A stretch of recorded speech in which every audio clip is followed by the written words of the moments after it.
तो उसके हाथ में जॉब का कार्ड भी होना चाहिए। और जॉब का कार्ड तभी होगा जब इंडस्ट्री के साथ हम उसको जोड़ेंगे या किसी उद्यम के साथ हम उसको सीधे वहीं से जोड़ने का काम करेंगे। उस प्रकार की स्थिति उत्तर प्रदेश जैसे राज्य में तैयार हो सकती है।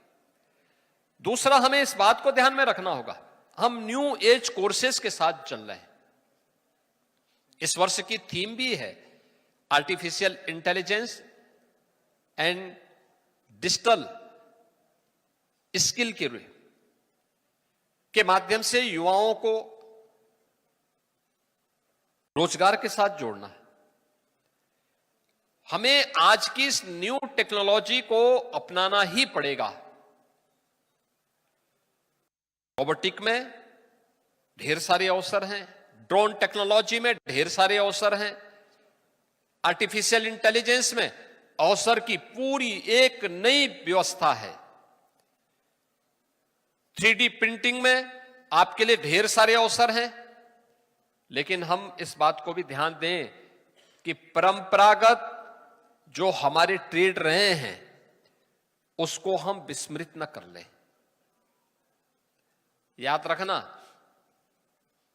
हमें मार्केट की मैपिंग करके उसके अनुसार तय करना होगा। एसी मैकेनिक नहीं मिल रहे, फ्रिज के टेक्नीशियन नहीं मिल रहे, किसी के घर में सीलिंग फैन खराब हो जाता है, उसके टेक्नीशियन मिलना कठिन हो जाता है। कहीं बिजली की कोई समस्या खड़ी हुई, वह भी एक समस्या होती है। जल जीवन मिशन के अंतर्गत हर घर तक शुद्ध पेयजल प्रधानमंत्री मोदी जी के विजन के अनुरूप आज उपलब्ध करवाने की कार्रवाई हो रही है। पीएनजी के माध्यम से रसोई गैस भी पाइपलाइन से घर घर पहुंच रही है। लेकिन अगर कोई फॉल्ट आ जाए तो प्लम्बर नहीं है।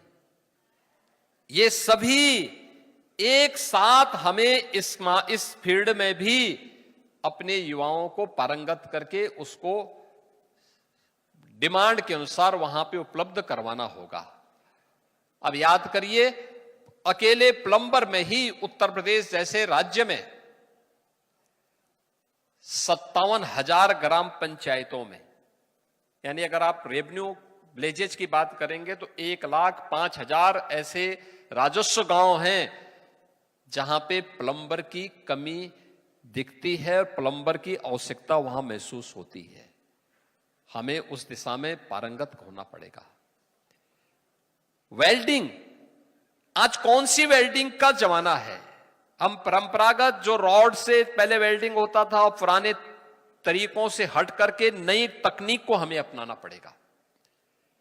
हम उस दिशा में कार्य कर सकेंगे, उसका लाभ हमें होगा, हमें मार्केट में काम भी मिलेगा। पीएनजी के लिए पाइपलाइन बिछ रही है और पीएनजी की उस पाइपलाइन के माध्यम से हर घर तक रसोई गैस पाइपलाइन से उपलब्ध करवाने की जो कार्रवाई हो रही है या इंडस्ट्री तक पहुंचाने की कार्रवाई हो रही है, उसके लिए भी स्किल मैन पावर उपलब्ध हो सके, ये विभाग को उस दिशा में भी प्रयास करने चाहिए। अन्य परंपरागत कार्यक्रमों में,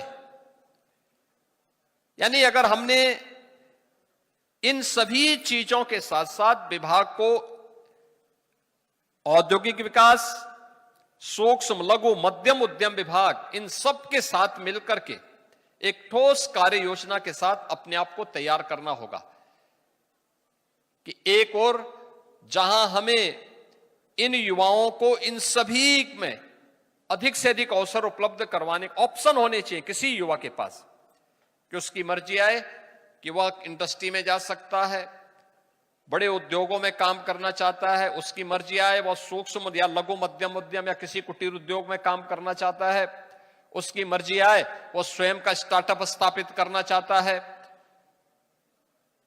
अलग अलग फील्ड में उसके लिए ढेर सारे अवसर दिखने चाहिए, एक कंपटीशन इसमें दिखना चाहिए और अच्छी ट्रेनिंग से ही यह संभव हो सकता है।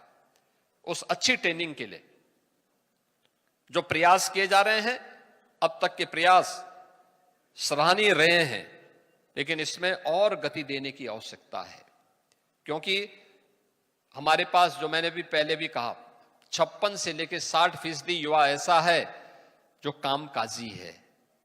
जो हमारी कामकाजी तबका है, ये 56 से 60% है। इसमें ज्यादातर युवा है। उस युवा के हाथ को काम मिलना चाहिए, और अपने ही राज्य में अगर उसे काम मिलना प्रारंभ हो जाएगा, ढेर सारे अवसर उसको प्राप्त होने लग जाएंगे, तो उत्तर प्रदेश की अर्थव्यवस्था को सुदृढ़ करने में वो अपनी प्रतिभा और ऊर्जा का लाभ दे पाएगा। आज के इस अवसर पर मुझे प्रसन्नता है कि जो सक्सेस स्टोरी यहां पर जिन लोगों की देखने को मिली है, हर जनपद में इस प्रकार के उदाहरण होंगे, उन सभी को एक साथ समाहित करते हुए हम पब्लिक के सामने, युवाओं के सामने उन लोगों को प्रस्तुत करें।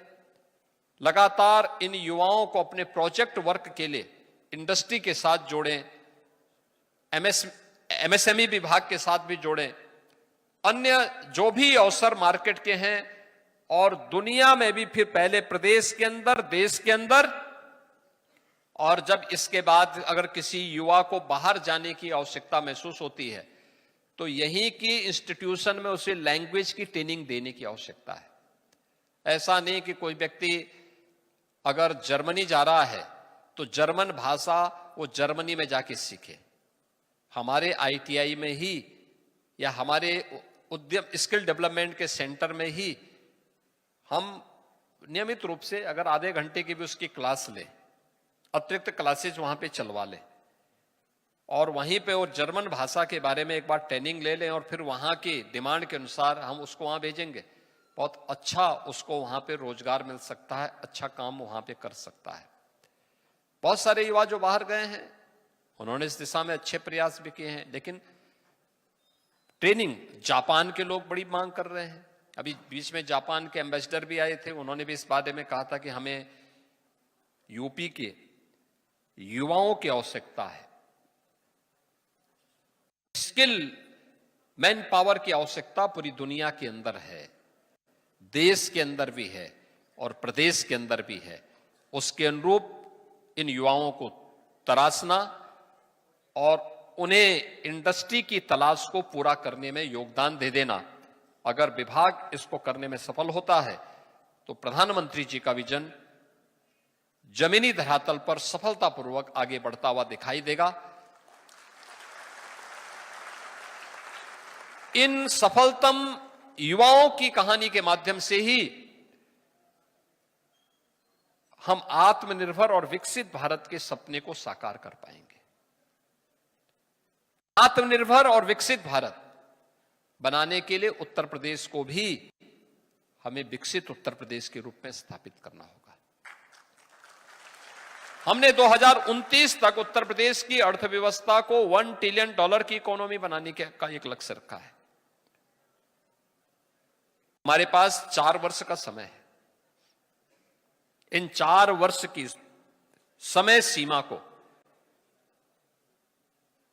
हम इन युवाओं के माध्यम से उस विजन को पूरा करने में सफल हो सकते हैं।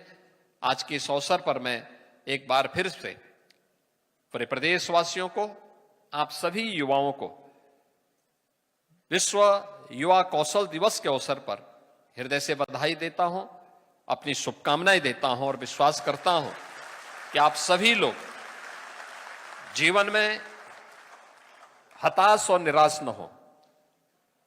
हताशा और निराशा में जीवन नहीं है।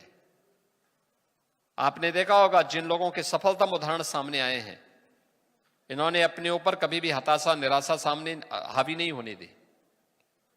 जूझते रहे, परिस्थितियों से जूझते रहे, और जूझने के बाद सही ट्रेनिंग ली, और ट्रेनिंग लेने के बाद अच्छा प्लेसमेंट प्राप्त किया है और